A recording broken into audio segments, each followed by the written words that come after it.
Noon, medyo nababa yung presyo. Pero ngayon na parang tumataas na. Kasi dumadami yung magnanganga. Pati yung bata, kaya nilang magnanga. Kasi ito, minsan patibay ng ngipin. Yung jam.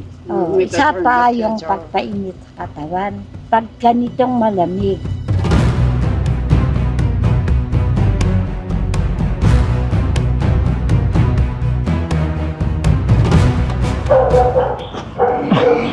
Ayan, so makikita nyo po dito sa ating harapan, etong mga naglalaki ang gusali, etong nagkukumpulang kabahayan, eto po yung sentro netong Bontoc Mountain Province. So nandito po tayo ngayon sa 4th floor netong hotel, kaya tanaw po natin dito ang malaking bahagi netong sentro ng Bontoc. So andito po sa baba yung parking area nila at nasa gilid lang po ito ng kalsada. Madali nating napuntahan na itong hotel dahil nasa maganda yung kalsada papunta dito.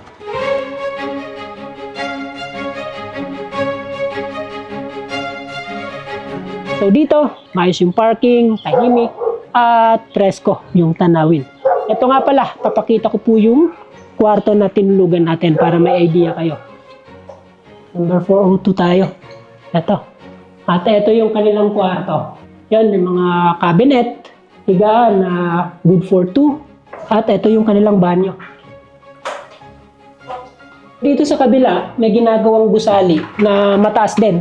At tanaw po natin dito, yung ilang mga rice terraces na nandito na sa gilid na itong bundok na nakapalibot dito sa Bontoc. Dahil nasa malamig yung hangin, kaya wala po tayo makikitang aircon sa mga kwarto na nandito. So ito nga pala yung drop-by hotel and restaurant na nandito lang sa Bontoc Mountain Province, at yung rate ng kwarto na tinulugan natin kagabi ay yun po yung tig 1,500 pesos.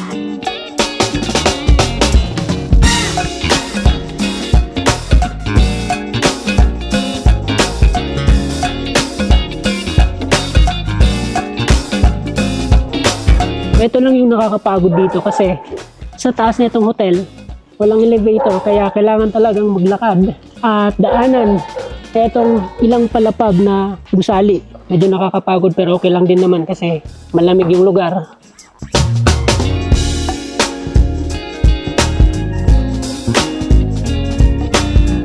So habang pinapainit natin yung makina, check ko muna yung pressure ng mga gulong. Parati kong tinitingnan kung kulang o sobra sa hangin yung mga gulong para mas maganda yung handling. Mas madali siyang iliko, mas stable siya sa kalsada.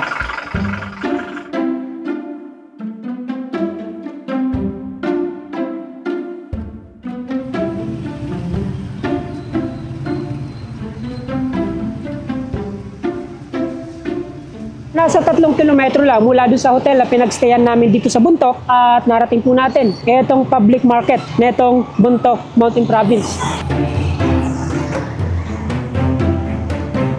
So ito yung tinatawag nilang marioka. Yan, gawa sa kaning malagkit. Magkano po dito? 60, sir. 60. Ito yung isa sa mga nakikita ko ditong mabenta. Anong tawag niyo po dito? Tikoy. Kakaiba yung tikoy, oh. Magkano naman po dito? 15 isa, sir.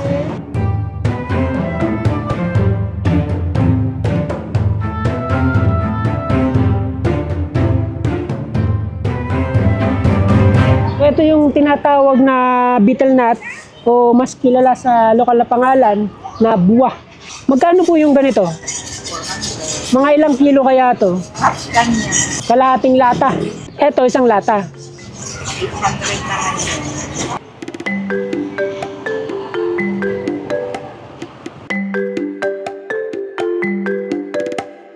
Alin po yung mas maraming nagmama, yung babae o lalaki? Karamihan sa mga lalaki. Pero sa party ng Mayuyaw, lalaki at saka babae, halos. Anong tawag niyo po dito? Apo. Yung ginagamit para mag-carry yung Ngipin. yung supra. Yung parang dura, ganon? Oo, ganun. Yun. At saka ito naman, parang isa pang Okay. kasama niya. Pagkasama yan, at saka yun, para daw, pag mainit ito, hindi masyadong maano yung dila or yung bibig. Tapos eto, anong tawag niyo dito? Sapang. Dinurog na ano to? Hindi ko alam kung ano yan. Kahoy daw. Tapos ito naman, ito yung bunga ng kahoy din. Parang ano daw, menthol, star anise. Ito ipapartner pa dito. Oo. Pero pwedeng gamitin sa adobo. Panluto. Oh, pwede rin gamitin sa Pwede rin ihalo dito sa ano, nga ba tawag nyo dito? mama. Mama. Tapos etong dahon naman na to, Yan yung halo din. Gawod. Hapit, tisa umingay pugaw. ano to? Yung ganito, isang set na. Oo. So etong 4 ay 5 yung kailangan. Ito pa Yan pa. 6. Yan. Ano to, tabako? Oo. Meron yung nagagamit ng ganito, meron yung hindi. Lalo daw pag may sira sa ngipin, para hindi daw matuloy na masira, gagamit ka ng ganyan. Yung isang ganito, mga ilang araw to? Depende sa nanganga, merong malakas, merong mahina. Pag sa magaling magnganga, 1 day lang yan. Pero pag sa hindi masyado, pwedeng 2 days or 3 days. Ilang taon po yung madalas na bumibili nito? Taon 18, 20 kasi. Bakit daw? Ano daw yung Ewan ko sa kanila. nabibigay nito? Bakit madalas silang magmama? Kasi yung asawa ko nagaganyan. So yung isang ganito, nasa magkano po? 65. 65 lahat na to. Oo.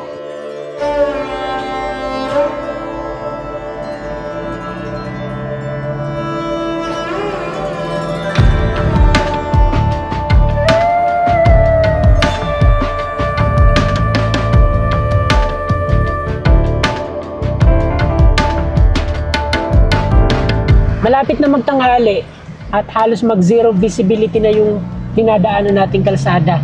So kung wala lang sana itong hamog, ay makikita natin sa paligid yung mga nagagandahang rice terraces.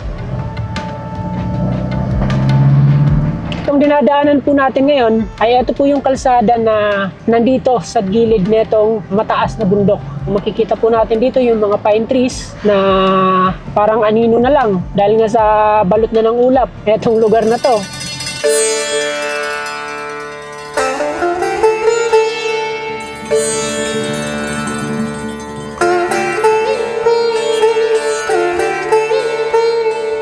Nandito po tayo ngayon sa isa sa mga view deck na nandito sa Banawe. At makikita nyo po dito na puro fog yung natatanaw natin. Kaninang maaga daw, klaro, etong tanawin sa baba. Pero ngayon, habang lumalakas etong ulan, ay mas nagiging makapal yung fog na nakikita natin. May nakikita tayo dito pa konti-konting tanawin, yun nga lang biglang nagbabago yung view.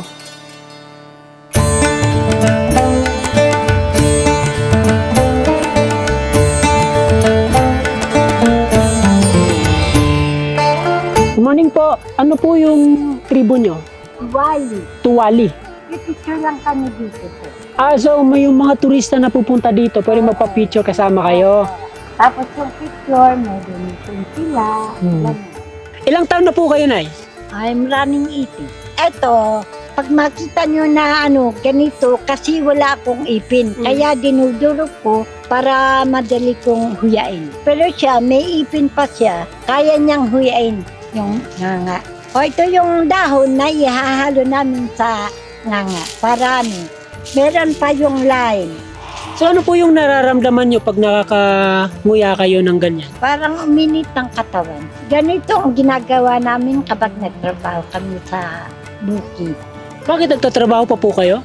Backyard, yun lang. Para sa pamilya. Parang pang-araw-araw nyo lang.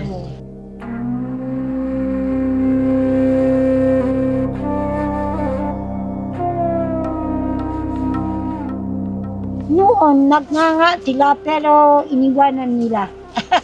Tumataas yung mabibili ng nganga. Noon, medyo nababa yung presyo. Pero ngayon na parang tumataas. Kasi dumadami yung magnganga. Pati yung bata, kaya nilang magnganga. Kasi ito, minsan pagpatibay ng ngipin. Yung jam. Isa pa yung pagpainit sa katawan. Pag ganitong malamig.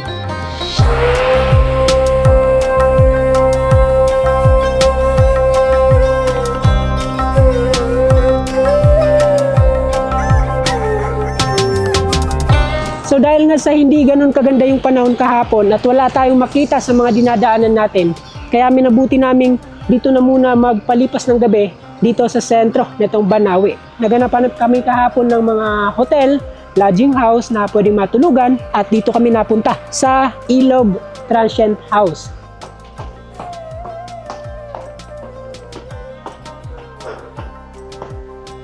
Kikita nyo sa mga gusali. Mukhang mababa lang po yan tingnan pero aabot na po yan sa 4-5 pataas na palapag. So, kailangan natin tanggalin yung ating sapatos at magpalit ng mga tsinelas. Let's go. So, bubungad kagad sa atin dito itong kanilang kitchen at itong sala. Ito yung kwarto. May dalawang higaan at ito yung pinakagusto. Hinahanap talaga ng mga turista, ng mga guest. Yung view. Tingnan nyo naman. So, itong kwarto ay nagkakahalaga ng 1,500 pesos. At depende pa yan kung halimbawa marami kayong kasama. Pwede pa yung mag-increase. Depende sa dami ng mga mag-check-in.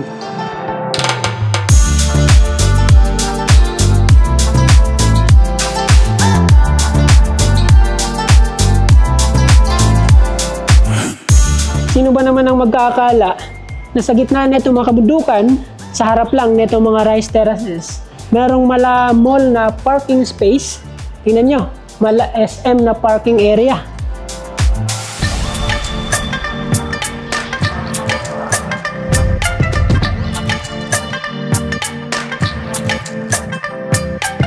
Nandito na po tayo sa 4th floor kasi nga sobrang dami na ng sasakyan dun sa baba. Mula 1st hanggang 3rd floor ay puno na ng sasakyan at yung taas po nito 5th floor which is yung roof deck na. So magpapark lang po muna tayo dito saglit at maghanap tayo dito ng mga makakainan.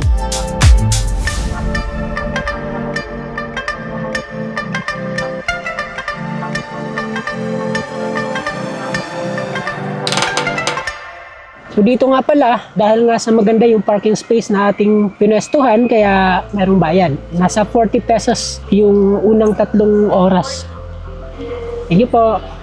Napakagandang idea na magkaroon ng ganitong gusali, lalo na sa mga ganitong lugar na matao at limitado yung open space o yung pwedeng mapagparkingan.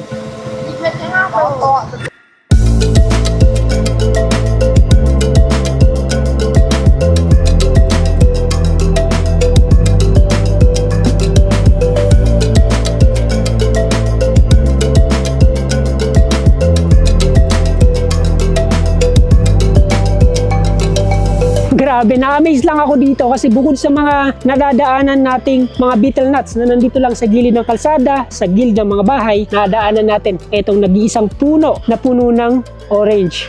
So first time kong makakita ng puno ng orange dito sa Pilipinas at posible pa lang tumubo yung ganitong puno dito sa atin.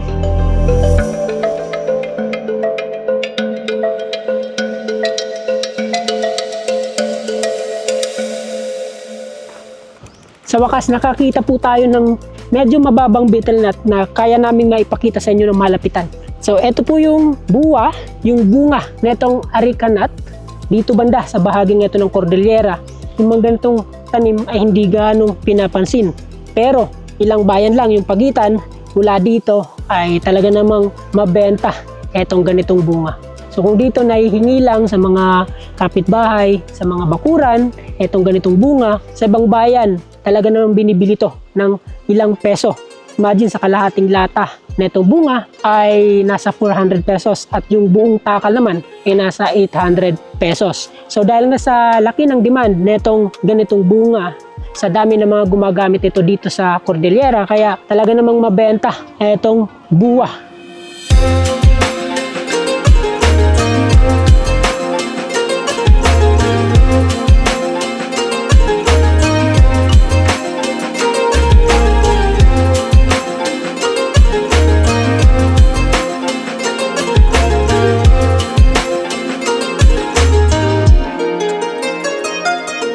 Mukhang abutin tayo ng 2 oras mula doon sa sentro ng Banawe papunta dito sa Mayuyaw dahil nga sa dami ng stopover, sa dami ng mga nakikita nating naggagandahang tanawin. Tulad na lamang dito. Tingnan nyo naman.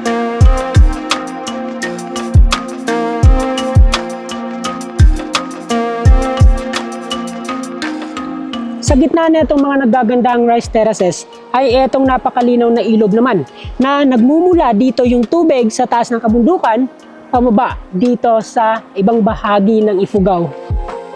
So meron mga kabahayan doon na patulis at yan daw yung mga tradisyonal na bahay ng mga taga rito sa Ifugao. Kaya hindi pa man tayo nakakarating doon sa Banawi kahapon ay nakikita na po natin itong mga ganitong bahay hanggang dito sa bahaging ito ng Ifugao.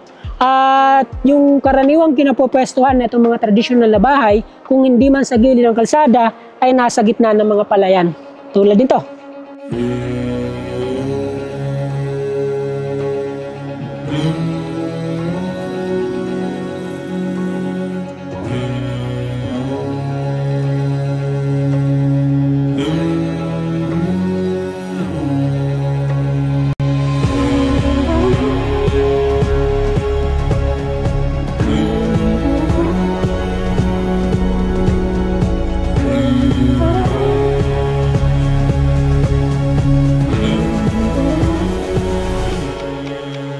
Grabe, nakita nyo naman yung mga dinaanan nating kalsada, yung mga tanawin ay talaga namang makapigil hininga. Tugod kasi sa paliko-liko, matarik na kalsada, bumungod sa atin ang hindi natin inaasahang tanawin na dito lang natin nakita sa bahaging ito ng Ifugao.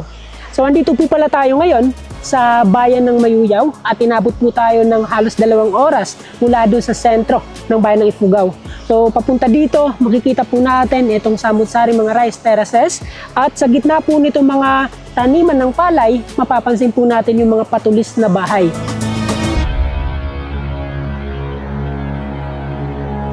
Sa bahaging ito ng bundok, makikita po natin ang sentro nitong bayan ng Mayuyaw. Andyan po yung mga nagtataas ang gusali, yung kanilang public market, yung mga pamilihan, yung mga sentro ng lokal na pamahalaan dito sa bayan ng Mayuyaw. So medyo malaki din yung mga gusali na nandito, nasa ilang palapag din. At yung mga kabahayan ay halo na. May mga makabago at meron din namang makaluma. Yun yung mga tradisyonal na bahay.